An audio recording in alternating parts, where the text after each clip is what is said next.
നാട്ടുവാർത്തയ്ക്ക് വേണ്ടി നമ്മൾ പരിചയപ്പെടുത്തുന്നത് നമുക്ക് ഏവർക്കും പ്രിയപ്പെട്ട നല്ല സ്വാദുള്ള ഭക്ഷണങ്ങൾ പാചകം ചെയ്ത് തരുന്ന പാചകകലയിലെ ഒരു അഗ്രഗണ്യനായ ബേപ്പിലെ വി വാസുവേട്ടനാണ്. പാചകം വെറും ഒരു ജോലിയല്ല, മറിച്ച് രുചി, മണം, നിറം ഇവ ചേരുമ്പോൾ വളരെ വിദഗ്ധമായി അതിനെ ഒരു കലയായി മാറ്റാൻ പറ്റും. അങ്ങനെ പാചകകലയിലെ ഒരു വിദഗ്ധ കലാകാരനാണ് വാസുവേട്ടൻ എന്ന് നമുക്ക് അദ്ദേഹത്തിൻ്റെ ഭക്ഷണം കഴിച്ച അനുഭവങ്ങളിലൂടെ പറയാൻ പറ്റും. വാസുവേട്ടാ, അപ്പോൾ നമ്മുടെ നാട്ടുവാർത്തയ്ക്ക് വേണ്ടി, അതായത് ഈ പാചക കലയോട് നിങ്ങൾക്ക് താല്പര്യം തോന്നാൻ എന്താണ് കാരണം? അതുപോലെ ഈ കലയിൽ എത്ര വർഷത്തോളമായി നിങ്ങൾ നിറഞ്ഞു നിൽക്കുന്നുണ്ട് തുടങ്ങിയുള്ള കാര്യങ്ങൾ. പാചകകലയോട് വെച്ചാല് ചെറുപ്പം മുതൽ തന്നെ, അതായത് ഞാൻ ചെറിയ കുട്ടിയായിരിക്കുമ്പോൾ തന്നെ എൻ്റെ അമ്മ മരിച്ചു, ഒരു 3.5-4 വയസ്സുള്ളപ്പോൾ. അപ്പോൾ മുതലേ വീട്ടില് അച്ഛനെയും പിന്നീട് ഇളയമ്മയും വീട്ടില് പാചകത്തിന് സഹായിക്കുകയും തനിച്ച് പാചകം ചെയ്യുകയും ചെയ്യുന്ന ഒരു അവസ്ഥയൊക്കെ ഉണ്ടായിട്ടുണ്ട്. വീട്ടിലെ എല്ലാ പ്രാരബ്ധങ്ങളെയും അതിജീവിച്ച് 10ാം ക്ലാസ്സിൽ മോശമില്ലാത്ത മാർക്ക് വാങ്ങി അന്നത്തെ സാഹചര്യത്തിൽ പാസ്സാകാൻ വേണ്ടി സഹായിച്ചിട്ടുണ്ട്. അതോടൊപ്പം തന്നെ അച്ഛന് ചെറിയൊരു പാചകത്തിന്റെ ഇതുണ്ട്. എൻ്റെ അമ്മാവനും ഒരു പാചകകലയിൽ വൈദഗ്ധ്യമുള്ള ഒരാളായിരുന്നു. അപ്പൊ ഒരു പാരമ്പര്യമായി കല പാരമ്പര്യമായിട്ടും പറയാം. പിന്നീട് എൻ്റെ ഒരു പ്രീ ഡിഗ്രി ഒക്കെ കഴിഞ്ഞ സമയത്ത് നാട്ടിലുള്ള എല്ലാ ആഘോഷങ്ങളിലും പാചകത്തിന് ഇപ്പോൾ വേപ്പിലെ കെ നാരായണൻ നായർ, കുണിയേരിയിലത്തെ പി നാരായണൻ നായർ, പിന്നെ കാനത്തൂരിലെ കുഞ്ഞുമ്പ് നായർ, ഇവരുടെയൊക്കെ പാചകത്തിൽ അവരുടെ കൂടെ സഹായിയായിട്ട് കൂടെ നിൽക്കുമായിരുന്നു. അപ്പൊ അങ്ങനെയാണ് ഇതിലേക്കൊരു ആകർഷ്ടമാകുന്നത് തോന്നിയത്. അതോടൊപ്പം തന്നെ വിവിധ കുണിയേരിയിൽ ഉണ്ടായിരുന്ന വയനാട്ട് പോലവൻ, അങ്ങനെയുള്ള സന്ദർഭങ്ങളൊക്കെ അവിടെ പോയി അവര് നല്ല രീതിയിൽ, അതിൻ്റെ ഒരു മുഖ്യ രീതിയിൽ തന്നെ പാചകം ചെയ്യുന്ന അവസ്ഥ ഉണ്ടായിട്ടുണ്ട്. പിന്നെ പ്രധാനമായി എന്താ വെച്ചെങ്കിൽ ഇപ്പൊ ബേപ്പില് എൻ്റെ ആദ്യത്തെ പാചകം എന്ന് പറയുന്നത്, കല്യാണത്തിനുള്ള ഒരു പാചകം എന്ന് പറയുന്നത് ഇരിയണി താഴത്തോളത്തിലെ ടി പ്രഭാകരൻ, അദ്ദേഹത്തിന്റെ സഹോദരിയുടെ കല്യാണത്തിന് നിശ്ചയിച്ച പാചകക്കാർ വരാത്ത സമയത്ത് എൻ്റെ ഒരു ടാലന്റ് വെച്ചിട്ട് പെട്ടെന്ന് അവർക്ക് അതൊരു വെല്ലുവിളിയായി ഏറ്റെടുത്തിട്ട് പരീക്ഷണം. അപ്പൊ അത് മാത്രമല്ല, അന്ന് വെച്ചെങ്കിൽ കുറച്ച് ജാതീയമായതുണ്ടല്ലോ, മേൽജാതിക്കാര് ഇതിനൊക്കെ പോവാത്ത, താഴെ വീട്ടിലൊക്കെ പോവാത്തൊരവസ്ഥയുണ്ട്. അങ്ങനത്തെ സന്ദർഭത്തിൽ ഞാൻ അവിടെ പോയി പാചകം ചെയ്തു. അത് നല്ല അഭിപ്രായം ഉണ്ടായി. അതിനുശേഷം യഥാർത്ഥത്തില് അതിനുശേഷം രണ്ടാമത്തെ എൻ്റെ പാചകം എന്ന് പറയുന്നത് നമ്മുടെ പേരെടുക്കത്തെ, അതായത് നമ്മുടെ മെമ്പറായിരുന്ന സുരേന്ദ്രൻ, കെ സുരേന്ദ്രന്റെ കല്യാണത്തിനാണ് ഞാൻ രണ്ടാമത്തെ പാചകം ചെയ്യുന്നത്. അപ്പൊ അതും നല്ലൊരു ഇതായി. പിന്നെ കുണിയേരിയില് നമ്മുടെ ഇപ്പൊ ബാലനില് മുന്നാട് കല്യാണം കഴിഞ്ഞേ, അതൊരു ഓമനയാണ്, എന്തുവാന്ന് തോന്നുന്ന ഒരു പേര്, അവരുടെ കല്യാണത്തിനും പാചകം ചെയ്തു. അങ്ങനെയാണ് പിന്നെ തുടർച്ചയായി എല്ലാ സ്ഥലത്തും വിളിക്കാൻ തുടങ്ങി. അതൊരു ഞാൻ ചെറുപ്പക്കാരനുമാണല്ലോ, അപ്പൊ എല്ലാ എന്നെ ജാതി അതിന് അതീതമായി, ജാതി മതങ്ങൾക്ക് അതീതമായിട്ട് എല്ലാ വീടുകളിലേക്കും എന്നെ സ്വീകരിക്കുന്ന ഒരവസ്ഥയുണ്ടായി. അത് ഒരു പക്ഷേ നമ്മുടെ നാട്ടിലെ രാഷ്ട്രീയ മാറ്റത്തിനും ഒരു പരിധി വരെ അതൊക്കെ കാരണമായിട്ടുണ്ട്. പിന്നെ ഒരു പൊതുപ്രവർത്തനത്തിന്റെ ഒരു മാറ്റു കൂട്ടുന്നതിനും സമൂഹത്തിൽ ഒരു അംഗീകാരം കിട്ടുന്നതിനും സാധിച്ചിട്ടുണ്ട്. ഈ കല കൊണ്ട് സമൂഹത്തിൽ അംഗീകാരം നേടാൻ വേണ്ടി സാധിച്ചിട്ടുണ്ട്. കാരണം മറ്റ് പ്രവർത്തനത്തെക്കാൾ ഉപരി നമുക്ക് എല്ലാ വീടുകളിലും കയറി ചെല്ലാൻ പറ്റുന്ന ഒരു ഇതാണല്ലോ, ഉപാധിയാണല്ലോ പാചകം. അതോടൊപ്പം തന്നെ നമ്മുടെ നാട്ടിലുള്ള സ്കൂളുകളില്, ഉത്സവങ്ങളില്, എല്ലാ സ്ഥലത്തും, ഇപ്പൊ കാസർഗോഡ് ജില്ലയുടെ വിവിധ ഭാഗങ്ങളിൽ, ഇപ്പൊ കേരളയിൽ പോയിട്ട് പാചകം ചെയ്തിട്ടുണ്ട്. പാണത്തൂര് ആ ഭാഗത്ത് പോയിട്ട് ആ സമയത്തൊക്കെ പിന്നെ ഞാൻ കുറെ കാലം ഇടക്ക് ഹോമിയോ ഹോസ്പിറ്റൽ ഫാർമസിസ്റ്റായിട്ട് ജോലി ചെയ്തിരുന്നു. അപ്പൊ അതും വെച്ചാൽ ഞാനൊരു യഥാർത്ഥത്തിൽ ഈ ഹോമിയോ പഠിക്കാൻ കാരണം ഞാൻ സ്കൂളിൽ പഠിക്കുമ്പോൾ സയൻസിലൊക്കെ 100 മാർക്ക് വാങ്ങിക്കുന്ന ആളാണ്. അപ്പൊ അങ്ങനെ പ്രീ ഡിഗ്രിക്ക് പിന്നെ ആ സമയത്ത് എനിക്കൊരു അസുഖം ബാധിച്ച് പ്രീ ഡിഗ്രി കംപ്ലീറ്റ് ചെയ്യാൻ പറ്റിയില്ല. ആ സമയത്ത് തന്നെ ഇരുന്നിലൊരു വായനശാല ഉണ്ടായിരുന്നല്ലോ. ആ വായനശാലയിൽ നിന്ന് കിട്ടിയ ചില ഹോമിയോ പുസ്തകങ്ങൾ എന്നെ ഹോമിയോ പഠിക്കാൻ പ്രേരിപ്പിച്ചു.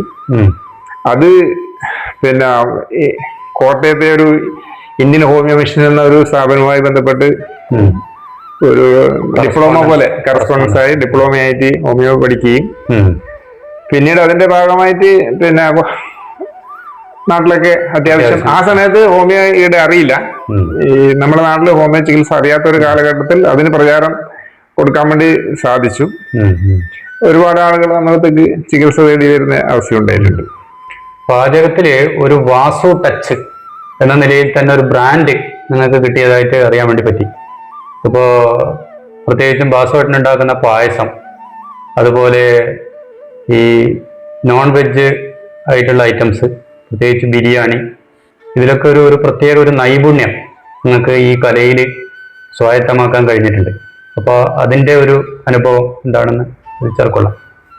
അത് പിന്നെ പ്രധാനമായിട്ട് ഇപ്പോൾ ആളുകൾ പ്രൊഫഷനായി വന്നുകൊണ്ട് പല ആളുകളും കെമിക്കലും പിന്നെ മാർക്കറ്റിൽ കിട്ടുന്ന പൊടിയും ഉപയോഗിച്ചിട്ടാണ് സദ്യകൾ ഉണ്ടാക്കുന്നത്, ഭക്ഷണം ഉണ്ടാക്കുന്നത്. അപ്പൊ എന്നെ സംബന്ധിച്ചിട്ട് ഞാൻ പിന്നെ ഏറ്റവും നല്ല പച്ചക്കറികൾ പിന്നെ നമ്മൾ തന്നെ ഉണ്ടാക്കുന്ന മുളകായതൊക്കെ പൊടികൾക്ക് പകരം പൊടികൾ വാങ്ങിക്കുന്നുണ്ടെങ്കിൽ തന്നെ നല്ല ക്വാളിറ്റിയുള്ള പൊടികൾ വാങ്ങിക്കും. കെമിക്കൽസ് ഒന്നും ചേർക്കാതെ അതിന്റെ യഥാർത്ഥ ഗുണനിലവാരമുള്ള സാധനങ്ങൾ മാത്രം നാട്ടിൽ നിന്ന് കിട്ടുന്ന, അല്ലെങ്കിൽ കടയിൽ നിന്നായാലും അത് പിന്നെ എന്തായാലും പറയുന്നത് ഈ കുപ്പികളാക്കി കിട്ടുന്ന സാധനങ്ങളല്ല, ഈ നേർ വിഭവങ്ങൾ തന്നെ പൊടിച്ചും അരച്ചും ഒക്കെയാണ് പിന്നെ ഇതുണ്ടാക്കുന്നത്.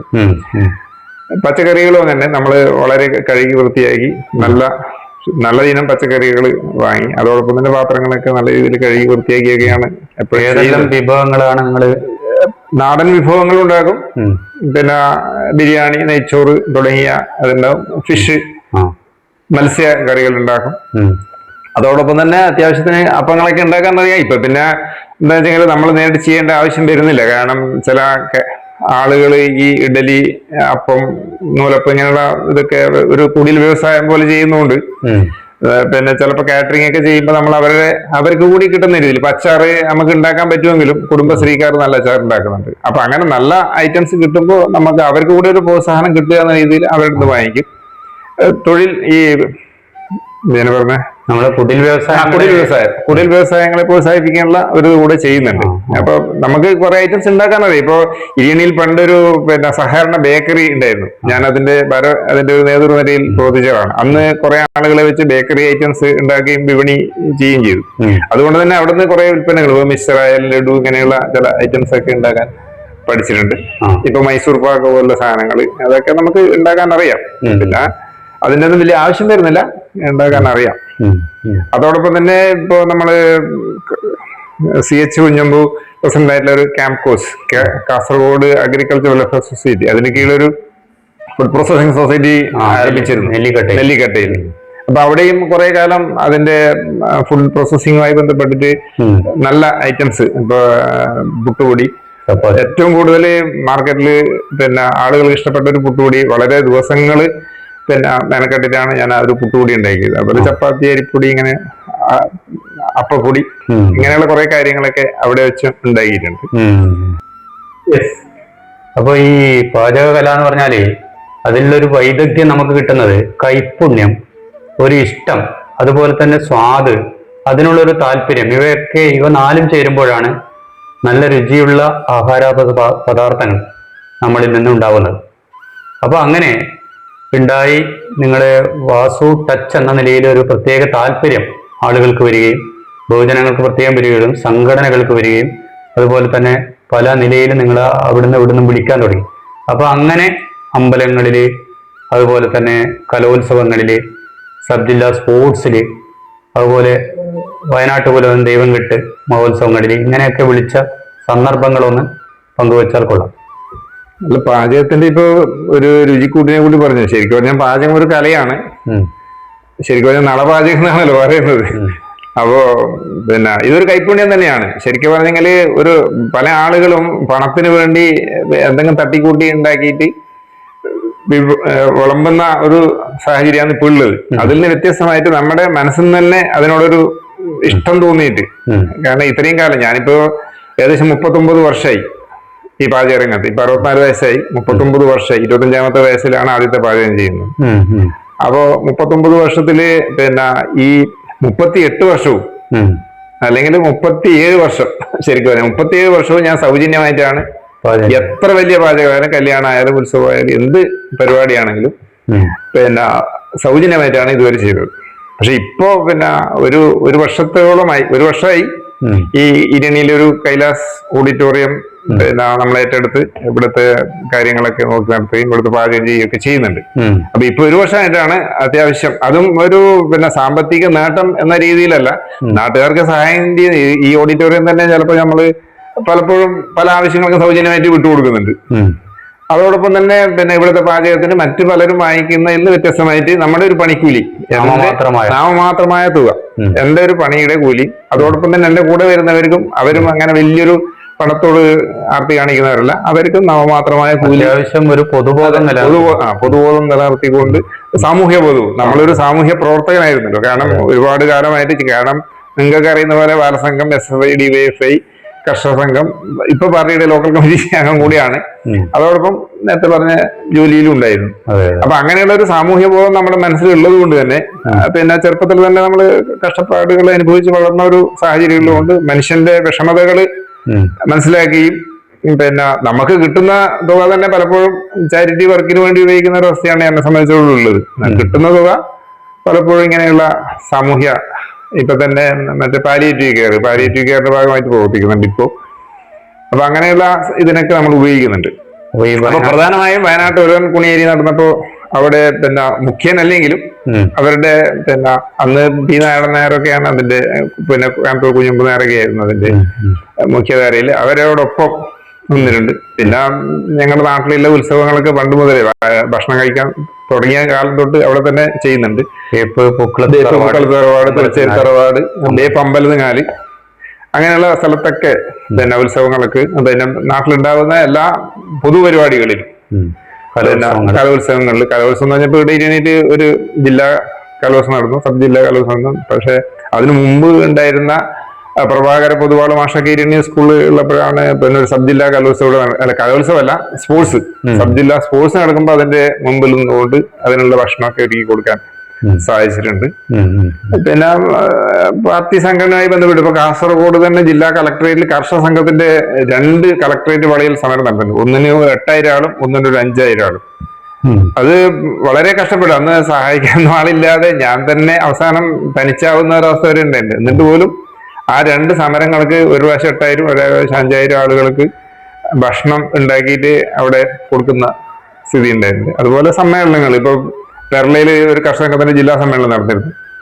പിന്നെ കാസർഗോഡ് സമ്മേളനങ്ങൾ നടന്നപ്പോ അങ്ങനെ പല സമ്മേളനങ്ങളിലും ട്രേഡ് യൂണിയൻ നിങ്ങൾ ദിനേശ് ബീഡി, ഒരു കാലത്ത് ഞാൻ പാചകം തുടങ്ങിയ സമയത്ത് കാസർഗോഡ് ദിനേശ് ബീഡി ഹാളില് കാസർഗോഡ് ജില്ലയിൽ നടക്കുന്ന എല്ലാ സമ്മേളനങ്ങളും അവിടെ തന്നെയാണ് ഉണ്ടായത്.